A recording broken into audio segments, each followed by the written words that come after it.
Bien, Dios quiera bendecirlo grandemente a cada uno de ustedes los que miran este video. Hoy vamos a estudiar el capítulo 2 de Daniel y está titulado Una estatua imponente. Vamos a ver lo que nos enseña esta historia acerca de Daniel capítulo 2. Lo vamos a introducir con lo siguiente. ¿Alguna vez pensó qué interesante sería si pudiese prever el futuro? ¿Será que alguien se ha preguntado esto? ¿Qué va a pasar en el futuro o le gustaría saber el futuro? En ocasiones sería interesante conocer el futuro, pero por otro lado podría ser extremadamente desagradable. Por ejemplo, ¿le gustaría saber el día y la hora de la pérdida de un amigo muy querido, un familiar o incluso saber el día de su propia muerte? No es necesario decir nada más, ¿verdad? O sea, me imagino que a muchos les gustaría saber cosas del futuro, pero tiene su lado positivo y su lado negativo porque me imagino que a nadie le gustaría saber el día de su muerte, el día de la partida de un ser querido, de un familiar o de un amigo. No. Y por eso entonces no vamos a hablar más de eso.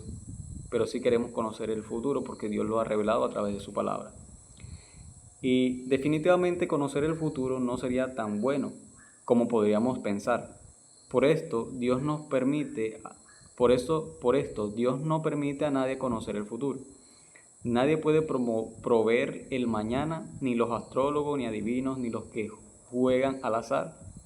Solamente Dios conoce el futuro y puede decir lo que va a suceder. Solamente Dios conoce el futuro y dice lo que va a suceder. En Isaías 44, 6 y 7, vamos a ver lo que nos dice Isaías 44, versículos 6 y 7. Dice el versículo 6. Y voló hacia mí uno de los serafines, teniendo en su mano, no era la cita, era Isaías 44, versículo 6 y 7. Ahora sí, Isaías 44, 6 y 7 nos dice, así dice Jehová, Rey de Israel, y su Redentor, Jehová de los ejércitos, yo el primero, yo el postrero, y fuera de mí no hay Dios. Verso 7. ¿Y quién llamará como yo y denunciará esto y lo ordenará por mí? Desde que hice el pueblo antiguo, anunciaré lo que viene y lo que está por venir. Así que la Biblia nos habla claramente que Dios es el único que conoce el futuro. No hay nadie más, ni mago, ni astrólogo, ni adivino, ni hechicero, ni brujo, lo que usted quiera consultar, no conoce el futuro. Pero entonces usted dirá, ¿y cómo hacen los brujos para poder saber las cosas, lo que me está pasando, lo que sucede? Bueno, tenemos que entender el tema del gran conflicto entre el bien y el mal. Que Satanás fue arrojado a la tierra junto con sus ángeles y tiene sus ángeles encargados de consultar con estas personas que se dicen brujos, astrólogos, magos, hechiceros o personas encantadoras.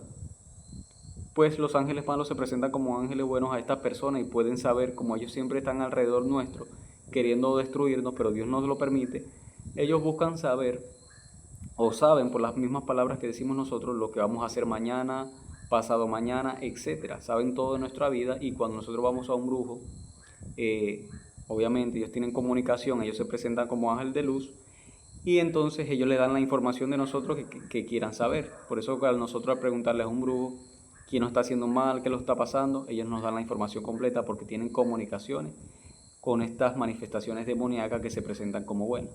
Pero la Biblia claramente dice, verso 7, Isaías 44, verso 7, dice Dios, ¿y quién llamará como yo y denunciará esto? ¿O lo ordenará por mí? O sea, ¿quién? Desde que hice al pueblo antiguo, anunciaré lo que viene y lo que está por venir. Dios es el único que conoce el futuro y todo va en orden como Él lo ha establecido. Así que sigamos. Primera pregunta, ¿qué sucedió con Nabucodonosor, rey de Babilonia, en el segundo año de su reinado? Vamos a ver qué sucedió con Nabucodonosor el segundo año de su reinado. Y vamos al libro de Daniel, capítulo 2, versículo 1. Vamos a ver qué sucedió con Nabucodonosor. Dice, en el segundo año del reinado de Nabucodonosor, soñó Nabucodonosor. Escucha bien, soñó Nabucodonosor sueño y perturbóse su espíritu. Y su sueño se huyó de él. En otras versiones, el sueño se fue de él, se le olvidó. Así que, ¿qué sucedió con Nabucodonosor, rey de Babilonia, en el segundo año de su reinado? Bueno, tuvo un sueño y se le fue el sueño. Dice la lección: los babilonios tenían en gran consideración los sueños. Pensaban que eran revelaciones de sus deidades y buscaban descubrir su verdadera interpretación. El hecho de olvidar lo que había soñado representaba el desagrado de las deidades que la persona adoraba.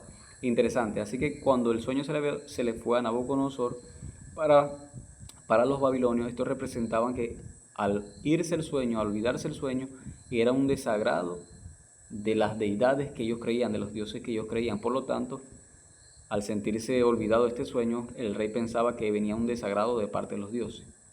Pero sigamos. ¿Cuál sería el castigo para los sabios de Babilonia, magos, encantadores, hechiceros y caldeos, si no conseguían revelar el sueño y su interpretación? Daniel 2, versículos 2 al 5. Vamos a ver qué sucede después que el rey se le va el sueño. Versículos 2 al 5 nos dice lo siguiente. Dice: y mandó el rey llamar magos, astrólogos, encantadores y caldeos para que mostrasen al rey sus sueños. Vinieron pues y se presentaron delante del rey. Así que el versículo 2 dice que Nabucodonosor mandó a llamar a todos los, por decirlo así, hechiceros que se encargaban de consultar con estos espíritus y que podían revelar supuestamente el futuro. Y el rey les dijo: he soñado un sueño y mi espíritu se ha perturbado por saber el sueño. Verso 4. Entonces hablaron los caldeos al rey en lengua aramea: Rey para siempre vive. Di el sueño a tu siervo y mostraremos la declaración. O sea, los magos le preguntan: bueno, díganos el sueño y nosotros le vamos a dar la interpretación. Y eso suena muy familiar con lo que se hace hoy en día cuando usted va para cualquier brujo. No, dígame lo que le está pasando y le voy a dar su interpretación. No, eso no funciona así con Dios. Verso 5, respondiendo el rey dijo a los caldeos: el negocio se me fue, o sea, el asunto se me fue. Si no me mostráis el sueño y su declaración, seréis hechos cuartos y vuestras casas serán puestas por muladares. En otras versiones dice: seréis escuartizados y vuestras casas se convertirán en estiércol, le dice el rey. Así que entonces dice la pregunta: ¿qué sucedió con estos magos si no conseguían revelar el sueño y su interpretación? Bueno, verso 5 dice que sus casas serían escuartizados y serían sus casas puestas por muladares o estercoleros, o sea, serían vueltas cenizas. Dice la lección: cuando los sabios llegaron a la presencia del rey, le pidieron que les contase el sueño, pero para su sorpresa el rey no recordaba el sueño. Los sabios estaban en una situación delicada porque si inventaban un sueño, el rey podría recordar y darse cuenta que lo estaban engañando. Y para empeorar la situación, el rey declaró que todos morirían si no lograban interpretar el sueño. Interesante, si ellos no podían decir una mentira, porque si el rey recordaba, entonces sería la situación más difícil para ellos. Sigue diciendo: entonces los sabios tuvieron que reconocer que no hay hombre sobre la tierra que pueda declarar el asunto al rey. No hay delante del rey quien lo pueda declarar, salvo los dioses cuya morada no está con los mortales. Eso lo dice Daniel 2, versículos 10 y 11. Vamos a ver qué nos dice. Versículos 10 y 11. Dice lo siguiente, versículos 10 y 11. Dice: los caldeos respondieron delante del rey y dijeron: no hay hombre sobre la tierra que pueda declarar el negocio del rey. Además de esto, ningún rey, príncipe ni señor preguntó cosa semejante, ni mago, ni astrólogo, ni caldeo, le dicen los sabios. Verso 11. Finalmente, el negocio que el rey demanda es singular. Ni hay quien lo pueda declarar delante del rey, salvo los dioses cuya morada no es con la carne. Así que los sabios, magos, astrólogos, hechiceros, como usted lo quiera llamar, brujos, no pudieron revelarle el sueño que tuvo el rey. Y menos, si la Biblia dice que no pudieron, de diferentes tipologías, menos no se crea esos cuentos de que ellos pueden revelar y conocer el futuro. Eso es mentira. Tuvieron que reconocer que solamente hay alguien, que es el único Dios, que la morada no es con nosotros, que lo puede revelar. Así que ellos no tienen autoridad de nada. Sigue diciendo, pregunta 3. ¿Cómo logró Daniel saber el sueño del rey y su interpretación? Bueno, ¿cómo logró Daniel? Daniel capítulo 2, versículo 19, ahora el 23, veamos lo que dice. Versículo 19 al 23. Entonces el arcano fue revelado a Daniel en visión, o el sueño, de noche, por lo cual bendijo Daniel al Dios del cielo. Así que la pregunta es, ¿cómo pudo Daniel saber el sueño del rey y su interpretación? Bueno, Daniel vio en visión de la noche el sueño, por lo cual bendijo a Daniel al Dios del cielo. Versículo 20. Y Daniel habló y dijo, sea bendito el nombre de Dios de siglo hasta en siglo, porque suya es la sabiduría y la fortaleza. Verso 21. Y él es el que muda los tiempos y las oportunidades, quita reyes y pone reyes, da la sabiduría a los sabios y la ciencia a los entendidos. Verso 22, da la clave. Él revela lo profundo y lo escondido, conoce lo que está en tiniebla y la luz mora con él. Así que ¿quién conoce lo profundo y lo escondido? Solamente Dios de siglo en siglo. Verso 23, dice Daniel, a ti, oh Dios de mis padres, confieso y te alabo, que me diste sabiduría y fortaleza y ahora me enseñaste lo que te pedimos, pues nos has enseñado el negocio del rey. Gloria sea a Dios. Así que Dios le reveló en su misericordia a Daniel el sueño del rey, que no pudieron revelarse los magos ni astrólogos. Recordemos que en la lección pasada del capítulo 1, todo esto sucedió porque Daniel se mantuvo fiel a los principios establecidos por Dios, fue fiel en la cultura, puso la Biblia por encima de la cultura, puso la Biblia por encima de la mala alimentación del rey y puso su carácter por encima de los caracteres o de la personalidad que el rey le había puesto. Así que Dios lo honró. Dice la lección, Daniel era un joven dependiente de Dios y confiaba en la oración. Lo que necesitamos nosotros hoy en día, confiar en la oración. Dio a conocer la situación a sus amigos y juntos buscaron a Dios pidiendo misericordia y salvación. El cielo recompensó la fe de estos jóvenes hebreos. Entonces el misterio fue revelado a Daniel en una visión de noche. Así Daniel dio a conocer que hay un Dios que está en control de la historia. Dios conoce el principio a fin. Él tiene a su mano el control, hermanos y amigos, de la historia. No hay que preocuparse, Dios conoce todo.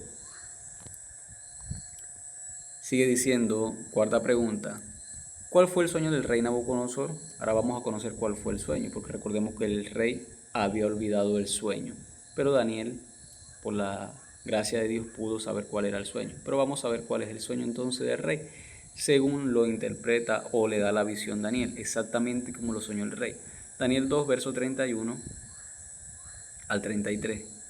Daniel 2, 31 al 33. Dice, Daniel le dice cuando se presenta ante el rey, porque él estuvo también a punto de la muerte, porque el rey mandó a aniquilar a todos los sabios, y en eso se encontraba Daniel y sus amigos, que fueran eliminados porque nadie le podía revelar al rey el sueño, pero él oró, le contó el secreto a sus amigos de lo que el rey había dicho, oró, y Dios le reveló el sueño. Verso 31. Tú, oh rey, veías, y aquí una grande imagen. Esta imagen, que era muy grande y cuya gloria era muy sublime, estaba en pie delante de ti y su aspecto era terrible. Verso 32. La cabeza de esta imagen era de fino oro. Escuche bien, era a veces los metales. La cabeza de la imagen que le estaba viendo era de oro. Sus pechos y sus brazos de plata. Su vientre y sus muslos de metal. Así que miremos, la cabeza de oro, pechos y brazos de plata, va en decadencia, oro, después plata, después su vientre y sus muslos, metal, sus piernas de hierro, bueno, en otras versiones no dice metal, sino dice bronce, sus piernas de hierro, sus pies en parte, la cuarto metal es sus piernas de hierro, viene el hierro, después sus pies en parte de hierro y en parte de barro cocido. Así que vemos que Daniel le cuenta el sueño al rey, estaba viendo una imagen sublime, donde veía que la imagen tenía varios aspectos de metales, cabeza de oro, pechos de plata, vientre de bronce, piernas de hierro y los pies barro o hierro con barro. Y dice la lección, el rey vio en sueños una grande y potente estatua, la cual estaba dividida en diferentes materiales. El rey quedó admirado con la palabra de Daniel. Cada detalle expuesto traía a su memoria las imágenes del sueño.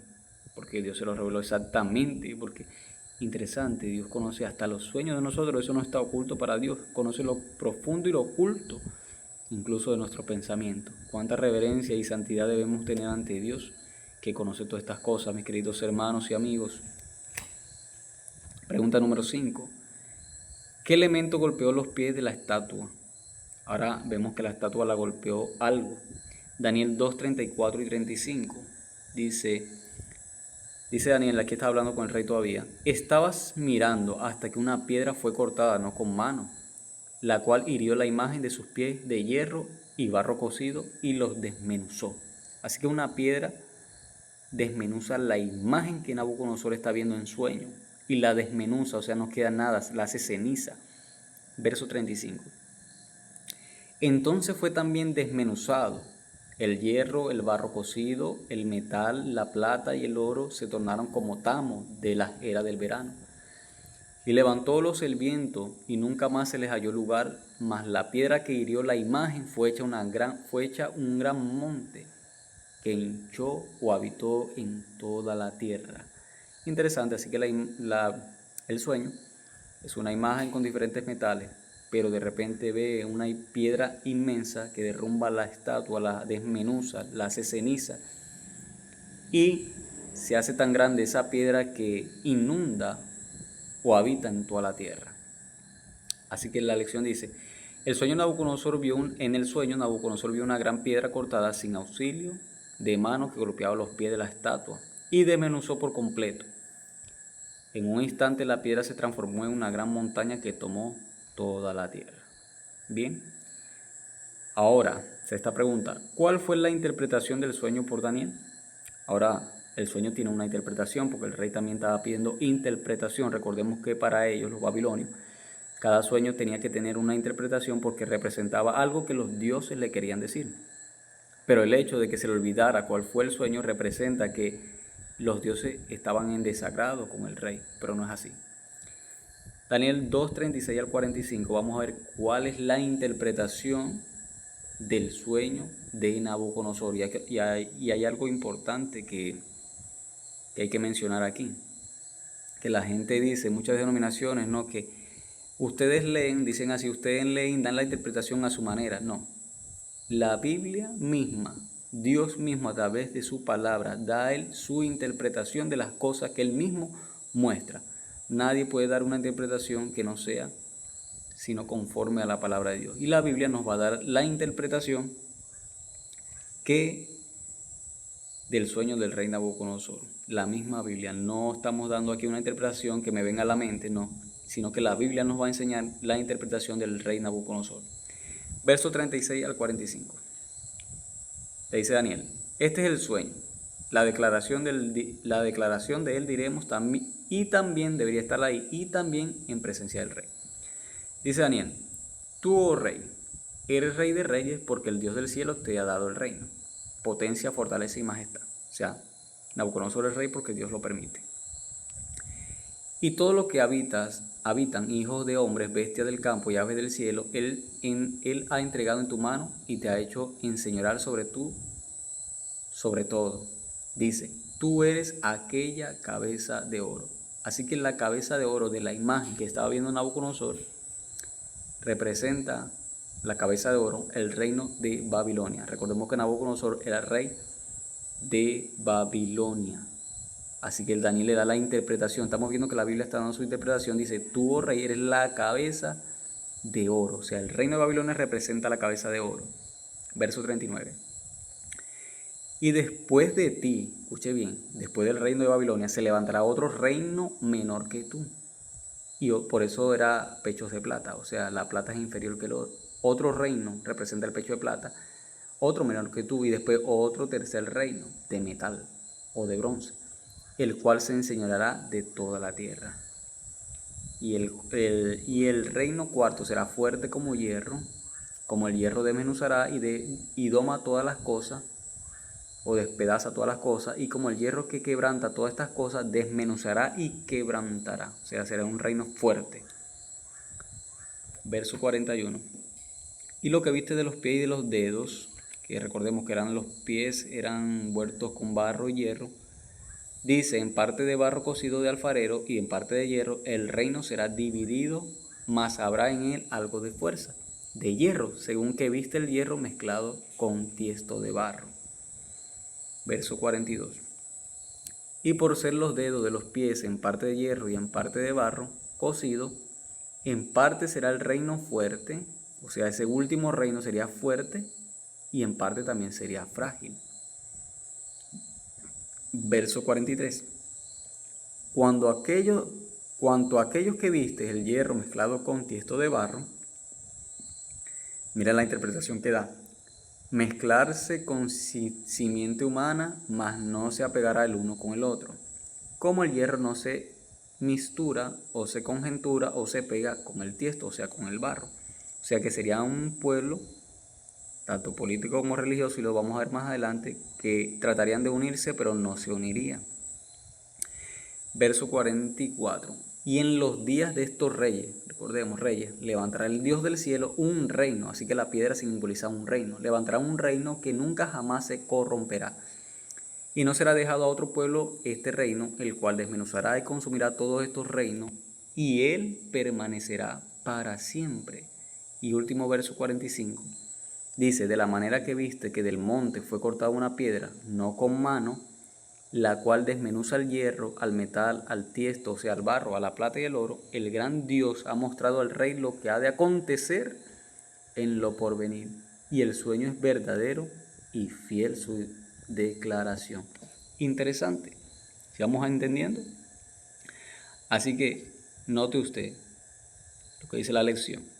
En el verso 37 al 38, Daniel menciona que la cabeza de oro es Babilonia.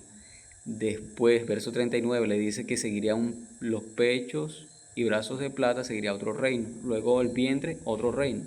Piernas de hierro, un reino fuerte. Y pies de hierro con barro, un reino dividido. Pero luego vendría una piedra que se haría un gran monte. Leamos el versículo 3:45. De la manera que viste que del monte fue cortada una piedra, no con mano, la cual desmenuzó al hierro, al metal, al tiesto, la plata y el oro, el gran Dios ha mostrado al rey lo que ha de acontecer el porvenir, y el sueño es fiel y verdadero su declaración. Así que la piedra representa el reino de nuestro Señor Jesucristo, que va a quitar todos los imperios, aunque ya han caído varios, va a quitar el último imperio que está en el mundo, y se va a establecer su reino por los siglos de los siglos. Dice la lección: la historia es nuestra mejor herramienta en la interpretación profética. Y eso es muy claro. Algo que también quería dejar claro, que cuando usted vaya a estudiar la profecía, siempre la profecía se basa a través de la historia. Las profecías, tanto de Daniel como Apocalipsis, se basan a través de la historia. Tienen que ser historicistas, porque hay dos movimientos muy mundiales que son el preterismo, que se basa que las profecías, tanto de Daniel como Apocalipsis, son puro para el pasado. Pero esto no concuerda con lo que estamos leyendo, que Nabucodonosor sería esa cabeza de oro, y eso fue en el pasado y ya cayó. Pero tenemos que seguir la secuencia para entrar en la historia de lo que va a acontecer.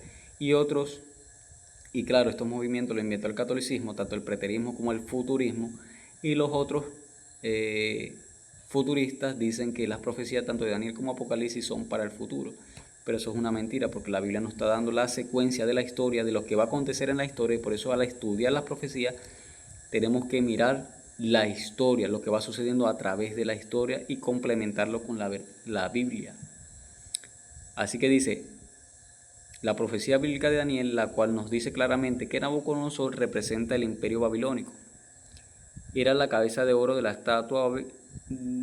estatua. Babilonia dominó en el mundo en el año 605 a.C. hasta el año 539 a.C. Ese fue el primer imperio mundial, el reino de Babilonia, donde fue llevado cautivo el pueblo de Israel por 70 años. Dice, el oro es un símbolo muy apropiado para Babilonia. El profeta Jeremías compara a Babilonia con una copa de oro en las manos del Señor. Interesante, vamos a corroborar eso.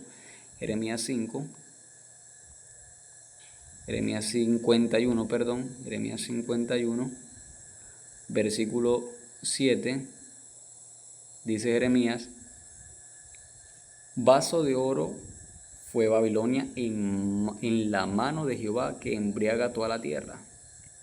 De su vino bebieron las gentes, aturdiéndose por tanto las naciones. Así que el oro representa un símbolo. ¿De quién? De Babilonia. La misma Biblia nos está diciendo, vaso de oro fue Babilonia en la mano de Jehová, o de Yahvé, o de Yeshua, como lo quieran llamar. Vaso de oro fue Babilonia. Así que tenemos, noten ustedes, Babilonia del 605 a.C. al 539, Nabucodonosor representa el imperio babilónico, era la cabeza de oro de la estatua Babilonia, dominó en el mundo desde el 605 hasta el 538, el oro es un símbolo muy apropiado de Babilonia. Luego, pechos de plata, vienen los medos y los persas, año del 539 al 331. Ciro repartió los pueblos desplazados y restauró los templos y santuarios en toda Mesopotamia y en otros lugares de la región. El imperio medo-persa dominó el mundo entre el año 539 y 331 a.C. y es la estatua en representación por el pecho y brazos de plata. Luego el bronce, como lo estamos viendo ahí, el tercer imperio después de Medo-Persia fue Grecia de Alejandro el Grande o Alejandro Magno, 331 al 168 a.C. Este imperio está representado en la estatua por el vientre y muslos de bronce. Por eso cada símbolo de la imagen representa un reino, como lo acabamos de leer en Daniel. Da su propia interpretación. Y del 668 a.C. al 476 después de Cristo, el cuarto imperio mundial, representado en la estatua por las piernas de hierro y los pies de hierro y barro, fue la Roma de los Césares. 168 al 476. En el 476, recordemos que las piernas tienen 10 dedos, los pies tienen 10 dedos, y en el 476 se divide Roma en 10 reinos. Y Jesús nació y murió bajo la jurisdicción de Roma, o sea, Jesús nació en el cuarto periodo del metal de hierro que representa Roma. Así que nos dice, el reino que sucedió a Babilonia fue Medo-Persia, liderado por el gran Ciro. Isaías 45:1 nos dice que ya Dios había determinado que Ciro fuera el libertador del pueblo de Israel y destruyera Babilonia, porque Babilonia se había engrandecido, se había ensalzado contra sí o contra el Dios del cielo, y por eso cayó. Fue pesado en balanza y cayó, y eso lo puede leer usted en Daniel capítulo 5, que más adelante lo vamos a ver.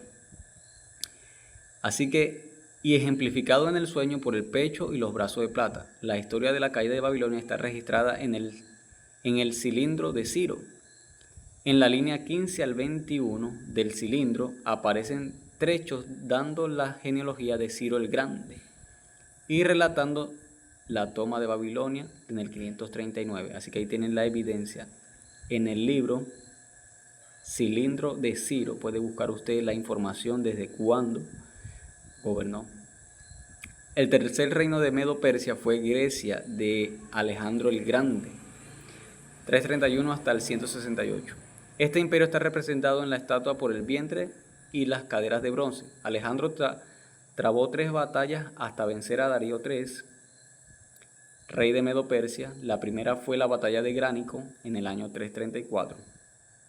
Porque sí, más adelante vamos a ver que el oso, que también representa Medo-Persa, tenía 3 costillas, y vamos a ver qué representa. Pero dice, Alejandro trabó 3 batallas hasta vencer a Darío III, o sea, Alejandro el de Grecia, al rey de Medo-Persia. La primera fue la batalla de Gránico en el año 334 a.C., la segunda fue la batalla de Isos en el año 333, y la última en el año 331, que entonces terminaron derrotados los medos y los persas. Fue la batalla de Gaugamela. De esta manera, en el año 331, el fin del imperio medo-persa y el inicio del dominio de los griegos con Alejandro el Grande. El cuarto reino mundial, representado en la estatua por las piernas de hierro y los pies de hierro y barro, es la Roma de los Césares. 161 al 476 después de Cristo. Jesús nació y murió bajo la jurisdicción y el dominio de Roma, y nos dice el historiador británico Edward Gibbon en su obra, que está ahí en inglés, que se titula La decadencia y caída del Imperio Romano, volumen 3, página 43. Él nos dice, Edward Gibbon, dice, menciona 8 de las 10 tribus que terminaron con la autoridad de Roma. Fueron tribus, y tribus representan extranjeros. La palabra tribu es extranjero, o sea, 8 tribus extranjeras terminaron con la autoridad de Roma. Los poderosos visigodos, en primer lugar. Los visigodos adoptaron universalmente la religión de los romanos, con quienes mantenían un intercambio perpetuo de guerra, amistad o conquista. Durante el mismo periodo, el cristianismo fue abrazado por casi todos los bárbaros, que establecieron su reino sobre las ruinas del Imperio Occidental. Los burgundios en Galia, los suevos en España, los vándalos en África, los ostrogodos en Polonia y varios bandos de mercenarios érulos que llevaron a Odraco al trono de Italia. Los francos y los sajones todavía preservaban en el error del paganismo, mientras que el franco tuvieron la monarquía de Galia por su sumisión a ejemplo de Clovis. Así que cuando Roma en el 476 se divide en las 10 tribus bárbaras, que son los 10 países europeos, que más adelante lo vamos a mencionar con detalles. 10 tribus, o sea 10 tribus extranjeras, finalmente provocaron la caída del Imperio Romano Occidental en el 476, siendo Rómulo Augusto su último emperador en el 476. Como consecuencia del desarrollo de las tribus bárbaras, tenemos hoy las naciones europeas. Los pies de la estatua eran una mezcla de hierro y barro, dándonos a entender que esta sería un reino dividido. Llegamos entonces a las 10 de las naciones modernas de Europa, las cuales nunca más lograrían unificarse. Así que el último imperio, que está dividido por las 10 tribus, los 10 países europeos, que más adelante lo vamos a mencionar, tratarían de unirse, pero vemos que a pesar de que están las organizaciones de las Naciones Unidas, no se han podido unir completamente los países, porque el Señor dice que no se unirá. Pero en el día de estos reinos, el Señor vendrá y desmenuzará todos estos reinos que los que han corrompido la tierra. Así que el clima de sueño nos dice aquí la lección. Daniel dijo que en los días de estos reyes, de los cuales países europeos, el Daniel del cielo, el Dios del cielo, levantaría un reino que no será más destruido. Daniel 2:44. Este reino es el sueño que es representado por una piedra que fue cortada sin auxilio de mano y destruyó la estatua. Esta piedra representa a Cristo. Y vamos a corroborar eso en Isaías 28:16. Isaías 28:16 dice: por tanto el Señor Jehová dice así: he aquí que yo fundo en Sión una piedra, piedra de fortaleza de esquina, de precio de cimiento estable. El que creyere no se apresure, o el que creyere será quebrantado. Y muchos la aplican a Cristo Jesús, y es Cristo Jesús cuando llegó a este mundo, siendo niño y creció, piedra del ángulo que fue rechazada, pero Dios va a establecer, así como en Nabucodonosor vio la piedra, es Cristo Jesús que representa la piedra de los siglos, que nunca pasará, establecerá su reino, nunca pasará, y establecerá su reino por los siglos de los siglos. También lo dice 1 Corintios 10:4. Vamos a ver qué nos dice. 1 Corintios 10:4. 10 versículo 4 dice: y todos bebieron la misma bebida espiritual, porque bebían de la piedra espiritual que los seguía, y la piedra era Cristo. Así que la piedra que ve Nabucodonosor en el sueño era Cristo. También lo dice Lucas 20:17 al 18. Y este acontecimiento se cumplirá en su gloriosa venida, cuando dará fin a los reinos terrenales y establecerá su reino eterno que jamás tendrá fin. Mateo 24:30. Entonces vendrá el Señor en su gloria con sus santos ángeles y pagará a cada uno conforme sea su obra. Porque en Juan 14:1 al 3 Jesús lo prometió, que estaría nuevamente con nosotros, o le prometió a los discípulos. No se turbe en su corazón, creéis en Dios, creed también en mí, en la casa de mi Padre muchas moradas hay. Si así no fuera, yo lo hubiera dicho. Pero voy pues a preparar lugar para que cuando yo venga vosotros estéis donde yo voy a estar. Y Apocalipsis 1.7 dice, y todo ojo le verá cuando Él venga en su gloria a conquistar, o como gran conquistador, a conquistar este mundo. Así que Dios quiera bendecirte en gran manera.